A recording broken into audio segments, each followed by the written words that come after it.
Hello and welcome to Chavrusa Daf. Welcome back, fellas. We missed you. We do have like 26 subscribers. So, to all those that have been waiting for the comeback, season 2 is here. I was in my house recently, maybe a couple months ago, and I noticed Masechtas Yoma. It didn't belong to me. It was one of those large ones, the old school art scrolls. Mm-hmm. Oh, ooh, the big ones, yeah. So I took it and started learning it. Start with the introduction. It's like, ooh, this is interesting. I continued some more. Turns out it's my parents' Masechtas Yoma, and I started getting a few blot into it. Then someone said, "You learn Masechtas Yoma? Your entire Yom Kippur is going to change as a result." I said, "What do you mean?" He says, you know so much more. You feel it, the avodas. You go through so much. It changes your entire Yom Kippur. So I was up to Daf Yud Aleph, and then Binyamin and I said we should learn again. That's right. This time it's going to be a little different. Instead of trying to do a daf a day, came in with the daf yomi schedule. We're trying to do an amud a day, Sunday through Thursday. It's a little chazara Friday Shabbos.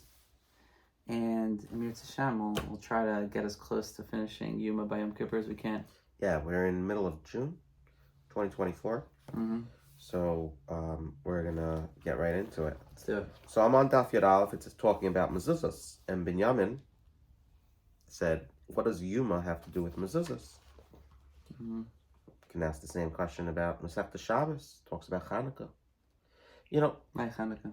there's always, one thing led to another. That's how, the Gemara is.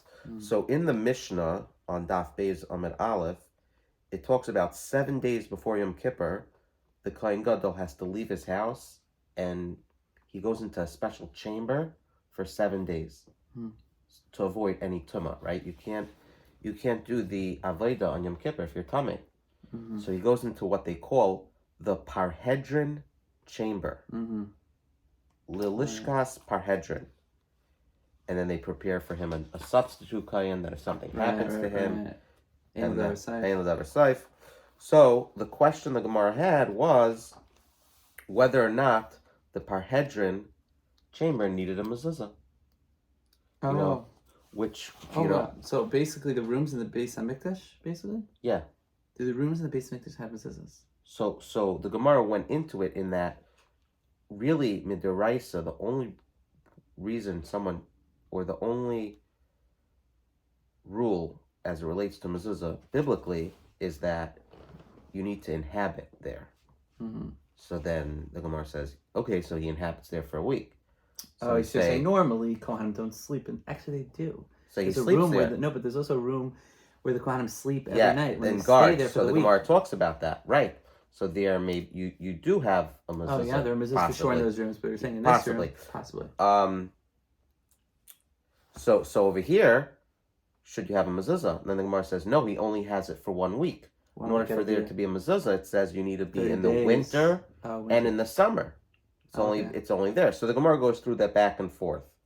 So the Gemara ended off saying, we're on Daf Yud Aleph, that in order to require a mezuzah, 11.8.2. All right. In order to require a mezuzah, a house must be inhabited. Okay. So now the Gemara is going to go through the parameters of what that requirement is. Okay. And we're going to talk about this, and it gets interesting, not going to lie. All right. Tani Rav Kahana Kamed Rav Yehuda. Rav Kahana taught the following brayso in the presence of Rav Yehuda. That was like a status. Like if someone posts something to the status, he taught it. There, they didn't have statuses. They taught things in front of people. Okay. Beis HaTeven, a storehouse for straw. Uveis HaBakar, a barn. Uveis HaEtzim, a woodshed, right, where you keep wood. Uveis HaTzayros, storage houses, where you put wine, oil, and grain, says Rashi. Piturim min ha-mezuzah, are all exempt from mezuzah. So you don't live there. That's what I would think, right? Oh, wow. But what does the brayso end off? Oh, there's punchline here. Because women make use of them. So let me ask you a question. Women use a barn? Yeah, I don't understand this. So tzarchin, we're going to get into it. What does it mean when it says they make use of them? They bathe in them. Right? I would imagine they're a bit private, right? You're thinking like a house now, like lavish rooms and bathrooms and this. There, they had a kitchen and one bedroom. You know, oh, you need to go bathe. It's not like they had running water. Where do they go clean up? They go to the storage house. They go to a barn. Yep. So so let me ask you a question. When you see because they bathe in them, so why is there no mezuzah? Well, our bathrooms don't have, right? Because it's dirty, right? It's not a. You get clean, but I guess it's Rashi here. Ritva says Rashi's intent. That's where people are in a state of undress. Mm-hmm. So it doesn't befit the honor of heaven to have a mezuzah present. Correct. And the Nemuki Yosef, the art school brings, explains this exemption somewhat differently. He says a mezuzah is required when? Only on a house whose basic function is dignified. Here, it's undignified. It's a bathhouse. So you're pater from the mezuzah. So it's undignified. So based on this, I would think that the Kohen's living quarters, it's a dignified place, obviously, based on Mikdash. It's that. Yeah. I mean, the Gemara came out that... There are other reasons to exempt. Correct. Like temporary use. Correct. Okay. So it emerges that the time of this brisa, as Rav Kahana understands him, maintains that a storehouse is pater from a mezuzah only if women make use for it for bathing. Otherwise, it requires a mezuzah. Okay. That's where Rav Yehuda objects. Because Rav Yehuda, remember, he's in front of Rav Kahana. Amalei Rav Yehuda. Rav Yehuda said to Rav Kahana, Taima deroi chatzos? According to your explanation, the only reason the barn is pater fra is because women bathe there. Hastama chayavin, but ordinary storehouses that are not used for bathing require a mezuzah. Aiva Tanya refes bakar petura min hamezuzah. Rav Kahana, you were good. Just say that you're pater. You bring because women don't say that. We have a brisa here that says a stable, a barn, is pater from a mezuzah. Nothing to do with women bathing.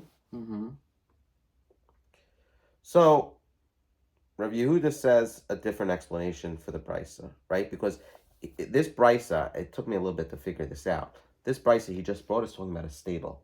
Right. Our first brisa was talking about not just a stable. It was talking about a storage house, a woodshed. Barn. So fine. We have a brisa that says a stable is pater from a mezuzah. Why are all the others pater from a mezuzah according to Rabbi Yehuda, who just took umbrage with Rav Kahana's explanation that because women make use of them? Ela maina ases. What does the brisa mean when it says the women make use of them? Oh, that's the brisa.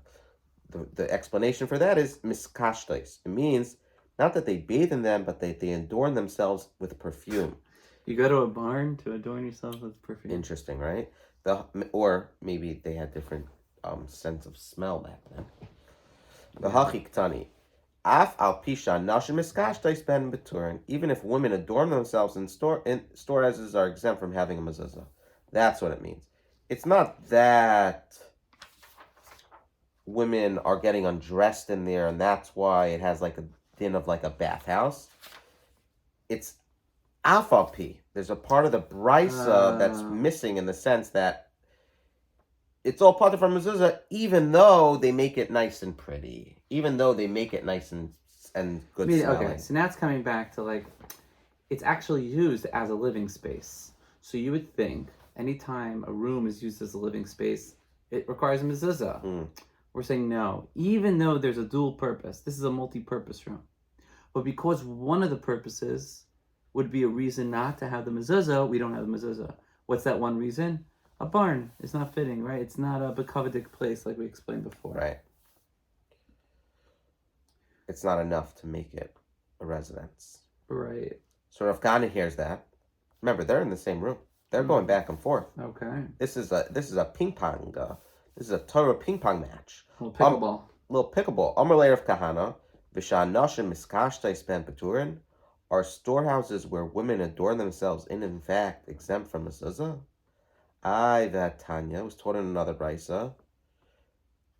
Refes baka peturim mezuzah. A barn is exempt from having a mezuzah. But where women adorn themselves, therein it requires a mezuzah. It's mom slapach. Yeah, you're saying even if women adorn, we know where women adorn themselves, it requires mezuzah. Rav Kahana says, and the reason over there it's putter is because they're getting undressed. Mm-hmm. Elamai islach l'meimer. Rather, what must you, Rav Yehuda, say?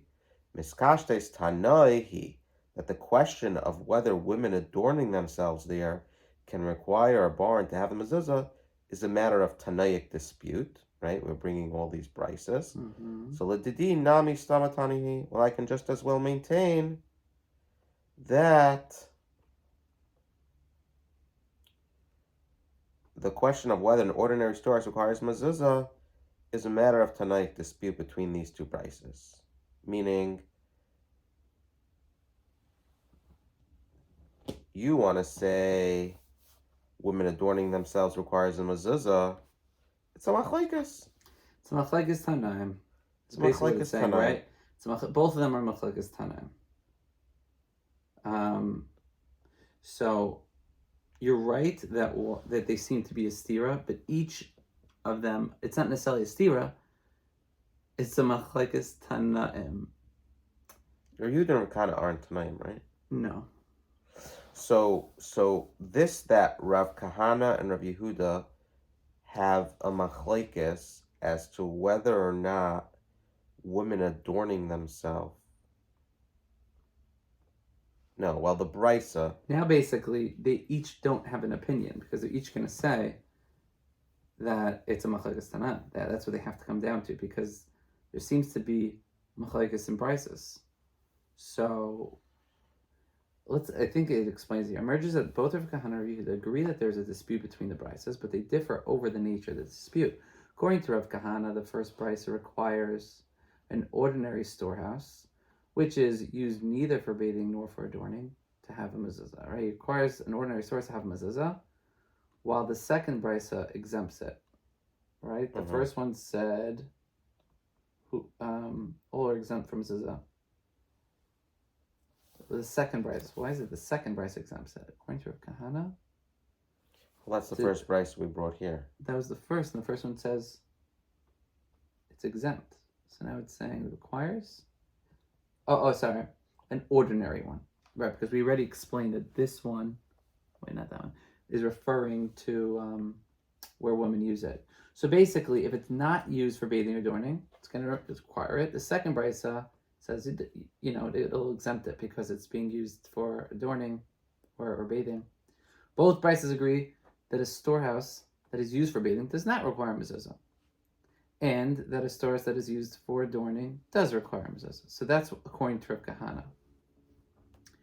According to Rav Yehuda, the first brisa exempts a storehouse from mezuzah even if it is used for adorning, because once it already has a use of once it already has the use for undressing and stuff. Once it's already putter because it's a barn, even though you're using it as a living space, it's still putter. Well, the second brisa requires it to have a mezuzah if it is used for adorning. Both brises agree that a storehouse that is not used for adorning does not require mezuzah. So according to Rav Kahana, the first brisa requires an ordinary storehouse to have a mezuzah, while the second brisa exempts it. Fine. Both brises agree that a storehouse that is used for bathing does not require mezuzah, it's a bathroom, and that a storehouse that is used for adorning does require a mezuzah, because it's a residence. But Rav Yehuda says the first brisa exempts a storehouse from a mezuzah, even if it is used for adorning, because it's not a living residence, perhaps. While the second brisa requires it to have a mezuzah if it is used for adorning. Both brises agree that a storehouse is not used for adorning, is not required. So according to Rav Yehuda, there's a machlekes on the adorning as to whether or not it needs a mezuzah. If there's no adorning, it's certainly not going to have a mezuzah. And according to Rav Kahana, that it's contingent on the fact that it's a storehouse. So maybe, according to Rav Kahana, because the fact that you're going in there sometimes, you're using it, it's like part of your residence. Okay. So there's a bunch of brises here. It really depends on how you explain it. The Gemara now quotes yet another brisa where this same disagreement is reflected. The Gemara will first cite the brisa and then elaborate on how Rav Kahuna and Rav Yehuda will each interpret it. The Tanya, Beisacha. The Torah says, and you shall write them on the doorposts of your home. Right? That's where we know mezuzahs. Beis Chami Yuchad L'cha. Your house implies that a house that is specifically called yours. Human habitation rather than for storage. Prat, it comes to exclude Leves HaTeven, a storehouse.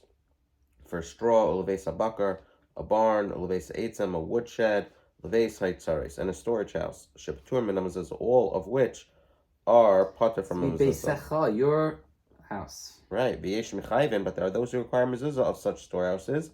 Be'emes amru, in truth they said, beis hakise, beis haborske, a tannery, beis hamerchatz, a bathhouse, beis hatfila, a house of immersion. V'asha nashim na'isis ben, and storehouses that women make use of them, patur minamazuzah, are exempt from mezuzah. And this for different reasons. Yeah, it sounds like houses, places where people undress, or if it's very smelly, right? Or if it's a mikvah, yeah, undressing, or adorning them. But there's no, a barn, I guess, is not super smelly. It's big. A woodshed, it's just wood there, straw. You're using it. It's almost like a walk-in closet. I know. I was thinking about the walk-in closet. You do get dressed there sometimes, Yeah, I don't really have much of a walk-in closet, but it sounds like. How you feeling there? I don't. You miss him. He's probably watching on like 3x speed. It's me. How you feeling? How are you? Okay, so the Gemara explains the brisa. Rav Kahana mitaretz l'tamei. Rav Kahana will interpret the brisa according to his reasoning. Rav Yehuda mitaretz l'tamei. Rav Yehuda will interpret it according to his reasoning. Let's look at note 36. Rav Kahana will interpret the brisa in such a way as to reflect the mechlekes about whether or not an ordinary storehouse requires mezuzah, but to definitely require mezuzah on a storehouse that is used for adorning. Rav Yehuda will interpret the brisa to reflect the student whether or not a storehouse that is used for adorning requires a mezuzah, but to definitely exempt an ordinary source from having a mezuzah fixed. So they will each read it according to their reasoning. Are you clear on their reasonings? No, it's a little hard, but 36 probably puts everything.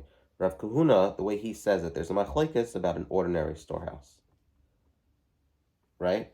If someone says, hey, what does Rav Kahuna hold? He says the machlekes is on an ordinary storehouse. It's not clear. Oh, you're using it for adorning? Mezuzah, mezuzah, mezuzah, mezuzah, mezuzah. That's the way he looks at it. Rav Yehuda says, no, it's not about an ordinary storehouse. The machlekes is by adorning. Oh, when it comes to an ordinary storehouse, that's what the machlekes is about. So you have a case of... No, but to definitely exempt an ordinary storehouse. Oh, I apologize. The machlekes is about adorning. But an ordinary storehouse is for sure pater. Right. For sure pater. Kana says that's where there's a machlekes. Yeah. And then definitely requires it. Okay. Rav Kahana's on the side where you're more likely to require a mezuzah. Right. He's more machmir in requiring mezuzahs. Rav Yehuda's more mekel in requiring mezuzahs. Rav Yehuda's always going to exempt. He's always going to exempt a regular storehouse. Right. See, the Gemara, the way the Gemara structured this was based on people, Rav Kahana and Rav Yehuda. Yeah. If you had a chart in front of you that said ordinary storehouse, here's what this one says, here's what this one says, you'd be like, okay, got it. And adorning, here's what this one. Surprised our article didn't put a little chart here for this. Mm-hmm. Rav Kahana mataras tamei. Rav Yehuda mataras tamei. Rav Kahana mataras tamei. Beisecha. Beisecha miyuchad lecha. Your house implies that that is specifically yours, used for human habitation. Prat leves hateven leves habakar leves ha'etzim leves haitzares. Right, Rav Kahana was the one who says an ordinary storehouse it's machlekes, but he definitely requires mezuzah on a source that is used for adorning. So that's why all these straw barn, woodshed, storage house. Because you don't use it for adorning. Bistam, in the case of an ordinary storage, which is not used for adorning. But there are those who require mezuzah in the case of an ordinary storehouse. Be'emes amru, in truth they said, beis hakise, beis haborske, beis hamerchatz, beis hatfila, shanashim nayasis ben. Over there, they are putter, right? Because we assume they're smelly and all that. But the Gemara says, "Umayna isis rechatzais." What, according to this, Since a use, they you are should using require, it. They're bathing there. They are using it. And we know Rav Kahana says you definitely require mezuzah on a source that is used for adorning. Right, so you're using it. Raisa continues. This is saying that it's pater. Petur min mezuzah. Oh, since they are not dignified houses. Gemara says, you're right, they're bathing there, but it's not, they're using it, but they're misusing it. If so, the Bryce's exemption of storehouses don't make use of them refers to storehouses where they bathe. Why is that not tantamount to a bathhouse, right? And therefore it should require. It should not require. It should be pater. Why, according to you, Rav Kahana, is if women are adorning themselves there, why is a mezuzah required? It should be like a bathhouse, right? They're getting undressed, they're putting their clothing on, their perfume. It should be like a bathhouse. So note 40 asks it a little different. Why did the Mishnah have to spell it out, is what it asks. Why should this Tan have needed to spell out both an exemption for a bathhouse and an exemption for storehouses where women bathe? It would have sufficed to state the exemption for a bathhouse, and we would have ourselves inferred that the same exemption extends to storehouses where women bathe, since these are tantamount to a bathhouse. So it's kind of like saying it's pasha. Why does it have to explain that this is a place that it would be exempt? It's the same exact case of a merchatz.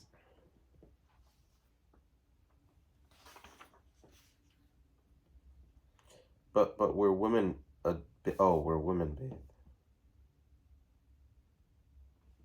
Because in this part of the Gemara, it's not saying adorn, it's saying bathe. We just asked the question, Meine Yosses Reichtzais. Remember, we had two different ways of saying what does Neoises mean? So here it wants to say that Neoises means to bathe, not to adorn.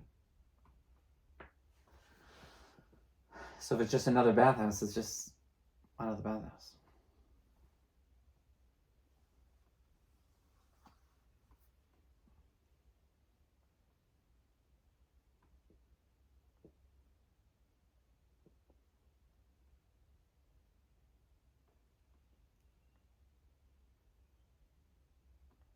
Meaning, in this brisa, why did it have to say a case of shanashim neyeses behen? Yeah, it literally just said beis hamerchatz. Basically, yeah, it's saying, it's kind of listing things to exactly the same things. Beis hamerchatz and shanashim neyeses behem. Meine Yosses reichtzais, it's bathing. So ihachi hainu merchatz, it's the same thing. So the Gemara explains, yeah. Ashmi'inon merchatz the rabbin. The brisa first informs us of the exemption of a public bathhouse, and then informs us of the exemption of a private bathhouse. Why? For otherwise you might have thought to say, merchatz the rabbim, the nafish zuhame, that's smelly. So that's pater from mezuzah, because, public bathhouse. Alpha merchatz the yachid, maybe a merchatz of a yachid, your own private bathroom. Deloy nafish zuhame, it's not as smelly. Maybe it should require mezuzah. Kamash Milan, even a private bathhouse is exempt. So this brisa that we brought, according to Rav Kahana, he says that the machlekes, I think note 36 does sum it up well. So Kahana will interpret the brisa in such a way as to reflect a dispute about whether or not ordinary storehouses require a mezuzah, but definitely requires a mezuzah on a source that is used for adorning. So over here, we have a bunch of cases where your house needs a mezuzah, but not a straw barn, woodshed, and a storage house. all of which are exempt from a mezuzah. But there are those that require mezuzah. In Okay, these right. ordinary storehouse examples. Mamish reads actually very nicely. Yeah, like according to him. Beisecha, so it's a machlekes. Some say it's only dafka your own house, and some are machayev. Right. And then the Gemara, then the Brisa talks about these other bathhouses and women using it, and then that's chayev. Right. Why do you have to repeat it? Because then the difference between a public and a private. Fine. So now the Gemara is going to explain Rabbi Yehuda. Wait, sorry. Before I said chayev, it says pater. In those last few cases, it says, but a basic kisei, basic versky, basic tefillah, or pater, yeah. Pater. So why do you have to say merchatz? You already said a merchatz. Why do you have to say for women? Public, private. Oh, public versus private. Private, even though it's not so foul, a private bathroom is also pater. So Rabbi Yehuda is going to have a little bit more of a challenge. Rabbi Yehuda says the machlekes is about whether or not a storehouse that is used for adorning requires mezuzah, but he definitely exempts an ordinary storehouse for having a mezuzah fixed. And here we just said this Brisa just says it's a machlekes. Right, so some are obviously saying Shabbaturman, it literally says straight out. Right. Beis HaTeven, Beis HaBakar, Beis HaEitzim, Beis HaEitzeres, Paturim and Mezuzah, B'yesh B'chayim. So he's obviously going to have to explain that machlekes. Maybe talking about adorning. Yeah, so let's say. Rabbi Yehuda will also interpret the Brisa according to his reasoning. Hachik tani, beisecha miyuchad lecha. Your house implies a house that is specifically called yours. Prat lebeis hateven beis habakar beis eitzim beis ha'atzres sheputurin min hamezuzah afilu miskashtes, even if women adorn themselves there. Oh, okay. Which is he's basically saying where it talks about the machlekes, it's actually talking about adornment. V'yesh mechayvim b'miskashtes, but there are those who require mezuzah of such storehouses where they are actually adorning. Avostam divrei kol pater, but ordinary storehouses where women do not adorn themselves are exempt according to all Tanaim. Right. The emes amar, in truth, they said beis hakise, beis haburkse, beis hamerchatz, beis hatefila, afal pi shanashim miskashes behen. Beturin min hamezuzah misham de nafesh zuhame, because they are particularly foul. Yeah. Because of their foulness, they are deemed undignified houses, and they're not rendered dignified by the fact that they also serve for women to adorn themselves. The Gemara could theoretically have asked the same question. Why does it say, according to Rav Yehuda, why does it say it twice? Yeah, a merchatz. I think the difference is because he actually learns. It's like about smell, right? The Beis HaMerchatz is not the same thing as Shanashim. What was the last one? V'Shanashim the Oises Behen. He doesn't say that that's where they bathe themselves. He says that's where they adorn themselves. Oh. So it's actually slightly different. It's not a bathhouse. Yeah, I think so. Right. Hold on, does he not say the word even? Doesn't. I mean, at least not in this one. Shanashim nayeses behen. Interesting. He doesn't even like, how does he omit that from the Brisa in his explanation? So the Brisa itself uses the words Shanashim ne'oisais behen. Yeah. So it's interesting. What does Rabbi Yehuda do with that? It's even though they adorn themselves, they're actually reads I think better. Right, with Rabbi Yehuda because. No, I think it's better because and we had that before with the other Brises in the explanation, in the sense that Rabbi Yehuda touched it up as afal pi. Yes. Initially. Yes. Right. You have to read it like that. Yep. Despite.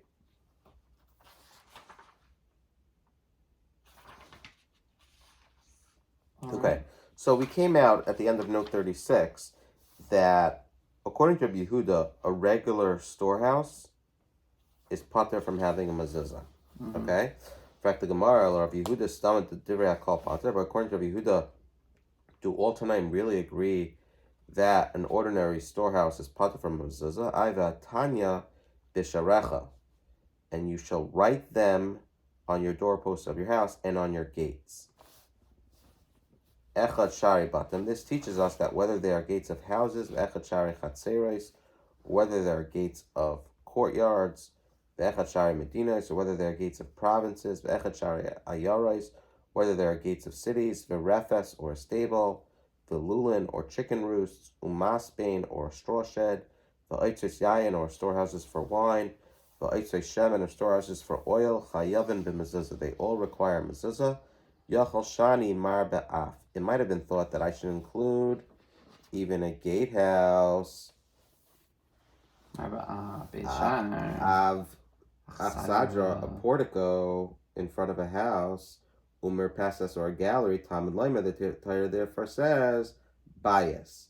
Ma bias miyuchad l'dir, just as a house is specific for living, so any structure requiring mezuzah must be used for residence. Yatsu ela she'ein miyuchadan l'dir. This excludes these structures which are not specifically used for residence. Bryce continues. Yachol shani mar be'af. I might have been thought that I should include even the obligation of mezuzah, even based on kisei, based on burgusei, a tannery, based on mechatz, a bathhouse, or based on tefillin, house of immersion. Talmud Lemer bias. Ma bias. Just as a house is made for a dignified function, so any structure requiring mezuzah must be made for a dignified function. This excludes these structures which are not made for a dignified function. It might have been thought that I should include even Har Habayis, the temple mound, the Al Shachos, the Azarais, the temple chambers, and the temple courtyards. Talmud Leimer bias. The Torah says, therefore, it says house. Ma bayis shuchal, just as a house is mundane rather than holy. Av kol shuchal, so any structure requiring a mezuzah must be mundane rather than sacred. Yatzal le'shein kodesh. This includes these temple enclosures which are sacred. So the Tana Brisa states that stables and storehouses require mezuzah. This is refutes the view of Rabbi Yehuda, who argued that there is no such Tana. He says, according to everyone, an ordinary storehouse does not require mezuzah.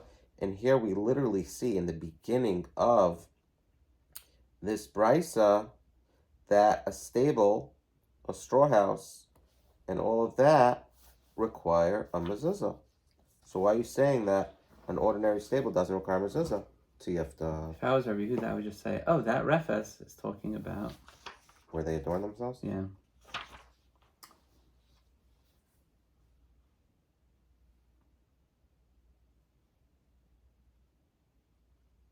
Note 8. The Gemara's conclusion, therefore, is that Rav Kahana is correct. And what does Rav Kahana say? Rav Kahana says the machlekes is about an ordinary storehouse, but if it's used for adorning, you do need a mezuzah.